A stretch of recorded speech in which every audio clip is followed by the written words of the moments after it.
জানবো যে মহিলাদেরকে কষ্ট দিলে, তাদেরকে আঘাত করলে কি ঘটে। হযরত আলী রাদিয়াল্লাহু তাআলা আনহুর কাছে এক ব্যক্তি আসলেন এবং তার দুই হাত রেখে একত্রিত করে বলতে লাগলেন, ইয়া আলী, আমার বিবি আমার ঘরের ঠিকঠাক মতো দেখাশোনা করে না, সে আমার কোনো কাপড় পরিষ্কার করে দেয় না এবং সে ঘরের জিনিসপত্র ঠিকঠাক মতো গুছিয়ে রাখে না। তাহলে কি তার সাথে আমি রাগ করব না? তাকে কিছু মারপিট করা উচিত না? এতটুকু বলার সঙ্গে সঙ্গে হযরত আলী রাদিয়াল্লাহু তাআলা আনহু বললেন, কে বলেছে তোমার বিবির উপর তোমার ঘরের কাজ করা ওয়াজিব রয়েছে? মনে রাখবে, ইসলামে মহিলাদের সম্মানকে যতটা উঁচুতে রাখা হয়েছে ততটা সম্মান অন্য কোনো মাযহাব দিতে পারেনি।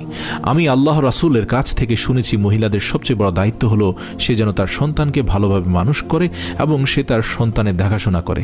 কিন্তু যদি তার সন্তানের দেখাশোনা করার জন্য তার স্বামীর কাছে সাহায্য চেয়ে নেয়, তাহলে সেটিও চাইতে পারে। আর এখানে তুমি তাকে ঘরের কাজ করার জন্য বলছো। যদি মহিলারা তার নিজের খুশিতে ঘরের কাজ করে থাকে, সেটি তার দয়া, সেটি তার জন্য বাড়তি কাজ, আর সেটার জন্য তুমি শুকরিয়া আদায় করতে থাকো এবং তার প্রশংসা করো।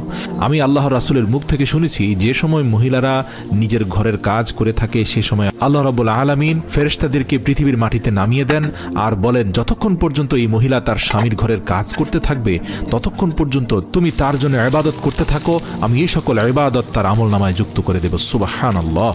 আর সেজন্য যদি কোনো মহিলা তার নিজের স্বামীর ঘরকে নিজের ঘরের মতো আগলিয়ে রাখে, সেটি তার জন্য পৃথিবীর সর্বশ্রেষ্ঠ ইবাদত হয়ে যায়। এটি মহিলাদের খুব সুন্দর একটি নৈতিকতা।